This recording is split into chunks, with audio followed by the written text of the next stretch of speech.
असं का ते सरसकट सगळेले पैसे भेटणार नाही आहे। नमस्कार पट्ट्यो, तर तुम्ही ना मुख्यमंत्री लाडका भाऊ योजना या योजनेबद्दल ऐकलं असणच। काल परवाच सरकारनं त्या योजनेची घोषणा केली आहे। तर जशी लाडकी बहीण ही योजना आहे तशी लाडका भाऊ ही योजना आहे। तर लाडकी बहीण योजनेमध्ये काय होत होतं का लाडक्या बहिणींचे 1,500 रुपये महिन्याची देत होते। तसं लाडका भाऊ योजनेमध्ये काय होऊन राहिलं तर जे पोट्टे समजा 12वी पास आहे त्याला भेटणार आहे 6,000 रुपये, जे पोट्टे डिप्लोमा पास आहे त्याला भेटणार आहे 8,000 रुपये आणि जे पोट्टे डिग्री पास आहे त्याला भेटणार आहे 10,000 रुपये। पण आता हे 6, 8 आणि 10,000 रुपये हे सरसकट त्या पोट्ट्याला भेटणार आहे का? म्हणजे आता मी 12वी पास आहे तर मला 6,000 रुपये आता स्टार्ट होऊन जाईल असं आहे का? किंवा मी डिग्री पास आहे तर मला 10,000 रुपये महिना चालू होऊन जाईल असं आहे का? नाही, तसं नाही आहे। लाडकी बहीण योजनेमध्ये जसं सरसकट सगळ्या लाडक्या बहिणींना 1,500 रुपये भेटणार आहे तसं लाडका भाऊ या योजनेमध्ये नाही आहे। खरं तर त्या योजनेचं नावच मुळात लाडका भाऊ योजना नाही आहे, त्याला तसं म्हणून राहिले नाही का। म्हणजे त्या योजनेचं नाव काय आहे तर मुख्यमंत्री युवा कार्य प्रशिक्षण योजना असं त्या योजनेचं नाव आहे, पण प्रेमानं त्या योजनेला लाडका भाऊ योजना असं म्हणून राहिले। तर या योजनेबद्दल तुम्हाला सगळ्याला डिटेलमध्ये माहिती असणच, कारण आपण पहिले सगळ्या गोष्टीची डिटेलमध्ये माहिती करून घेत असतो। पण 4-2 पोट्टे समजा असे असतील का जेले समजा डिटेलमध्ये माहीत नाही आहे, तर त्या 4-2 पोट्ट्याला मी समजा इथं सांगू इच्छितो का सरसकट हे पैसे त्या पोट्ट्याला तसे भेटणार नाही आहे। कोणाला भेटणार आहे तर सगळ्यात पहिले तर तुम्हाला रजिस्ट्रेशन करावं लागेल। कोणत्या वेबसाईटवर तर rozgar.mahaswayam.gov.in या वेबसाईटवर तुम्हाला रजिस्ट्रेशन करावं लागेल। म्हणजे 12वी पास असेल तर तसं, डिप्लोमा असेल तर तसं आणि डिग्री पास असेल तर तसं आपल्याला तिथं रजिस्ट्रेशन करावं लागेल। रजिस्ट्रेशन झालं तर आता रजिस्ट्रेशन झाल्याच्या नंतर ज्या ज्या कंपन्या आहे तर त्या कंपन्या बी त्या वेबसाईटवरती जाऊन त्या कंपन्याचं रजिस्ट्रेशन करतील। जे काही समजा कंपनीसाठी तिथं सरकारनं क्रायटेरिया दिलेला आहे तो क्रायटेरिया त्या कंपनीनं फुलफिल केलेला असला पाहिजे। मग आता कंपन्या का म्हणतील का आम्हाला समजा आता इथं मनुष्यबळाची गरज आहे कायच्यासाठी इथं अप्रेंटिसशिपसाठी। हे जे काही आपल्याला पैसे भेटून राहिले ते पैसे अप्रेंटिसशिपचे पैसे होय बाबा, प्रशिक्षण कालावधीमध्ये आपल्याला ते पैसे भेटणार आहे। म्हणजे समजा 12वी पास असेल तर 12वी पास पोट्टा जर समजा एखाद्या कंपनीमध्ये गेला अप्रेंटिसशिपसाठी 6 महिने तर 6 महिने त्याला 6,000 रुपये भेटतील।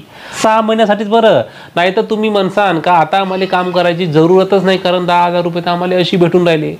तसं नाही आहे, ते फक्त तेवढ्या प्रशिक्षण कालावधीसाठी तेवढे पैसे तुम्हाला भेटणार आहे तिथं नाही का। कारण असं सरसकट जर समजा सगळेले पैसे वाटायला लागले सरकार तर मग सरकारला तंबोराच घेऊन फिरणार मग हातामध्ये, तर ते तसं नाही आहे। ती कंपनी आपल्याला तशी पाहावं लागेल। आणि समजा आपण एकंदरीत जर समजा ओव्हरऑल जर समजा आपण कंपन्यांचं लक्षात घेतलं तर अशा मॅक्झिमम कंपन्या आपल्याला कुठं असलेल्या पाहायला भेटतील, पुण्यामध्ये, मुंबईमध्ये तिकडं आपल्याला पाहायला भेटतील। आता समजा चंद्रपुरामध्ये, हिंगोलीमध्ये मला तशी कंपनी भेटण्याची शक्यता आहे का? असली जरी तरी शक्यता बहुतच कमी आहे, पण शक्यता वाढवायची असेल माझ्या अप्रेंटिसशिपची तर भले कुठं जावं लागेल, मुंबईमध्ये नाही तर पुण्यामध्ये जावं लागेल।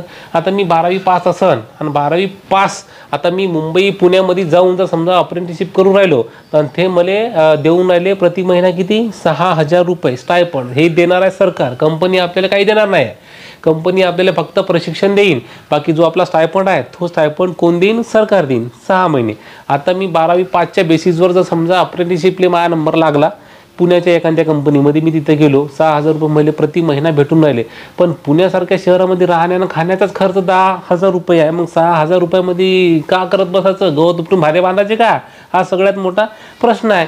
बरं, आणखीन एक मोठी गोष्ट कशी का तिथं आता जेवढे पोट्टे आपले एकंदरीत बेरोजगारी पाहता एखाद्या कंपनीने जर समजा त्या वेबसाईटवर जर समजा टाकले का आम्हाला 100 डिग्री झालेले पोट्टे अप्रेंटिसशिपसाठी पाहिजे, तर त्या 100 जागासाठी अप्रेंटिसशिपच्या इथं 10,000 पोट्टे तिथं अप्लिकेशन करतील पुन्हा, कारण ते तर होणारच आहे। कारण ओव्हरऑल बेरोजगारीच आपली एवढी वाढली आहे का तुम्ही काही बी द्या तिथं एका जागेसाठी 10 तिथं पोट्टे तुटून पडणारच आहे। मग ते अप्रेंटिसशिपसाठी बी असली तरी ते पोट्टे तुटून पडतील। मग आता कोणाचा ना कसा तिथं नंबर लागणार आहे हे ते कंपनीच पाहत बसन, कारण ते काय आपल्याला डिटेलमध्ये तेवढं माहीत नाही, ठीक आहे।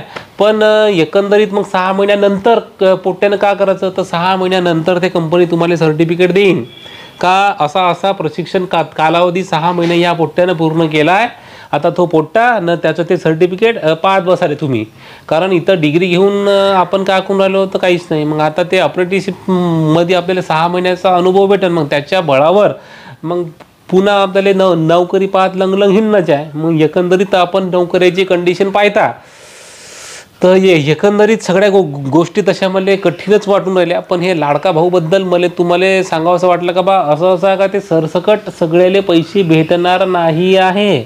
अप्रेंटिसशिपसाठीचे पैसे वय ते बी जर समजा तुमचा नंबर त्या कंपनीमध्ये लागला तर त्या कंपन्या पहा, तुमच्या गावात जर समजा एखादी तशी कंपनी असन आणि घरून जर समजा तुम्ही अप्रेंटिसशिपले जाऊ शकत असाल तर तुम्हाला ते परवडू शकते.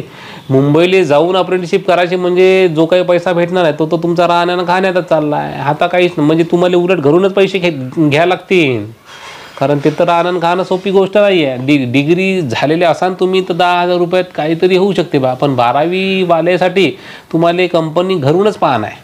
आता तुमच्या शहरामध्ये मग तशी कंपनी आहे का नाही, पुन्हा त्या कंपनीमध्ये तुमचा नंबर अप्रेंटिसशिपसाठी लागते का नाही, ते आता राहिलं तुमचं नशीब. मग ते तुम्ही आता पहा. नाही तर तुम्ही जर समजा जास्तच उतावळे झाले असाल ही घोषणा ऐकून का लाडका भाऊ योजना आली रे आली ना आता आपल्याला 6,000 8,000 आणि 10,000 रुपये महिन्याचे भेटणार आहे, तर तसं नाही आहे. ठीक आहे, हे एकंदरीत प्रशिक्षण कालावधीमध्ये 6 महिने फक्त आपल्याला तो स्टायपंड सरकार देणार आहे आणि त्याच्यासाठी आपल्याला त्या कंपनीमध्ये काम करायचं आहे. 6 महिने अप्रेंटिसशिप करायची आहे. 6 महिने. मुख्यमंत्री युवा कार्य प्रशिक्षण योजना पहिलेपासूनच होती, पण आता लाडकी बहीण आली आहे तर मग ते लाडकी बहीण मनाले सोपं जावं आणि चांगलं वाटावं म्हणून लाडका भाऊ योजना.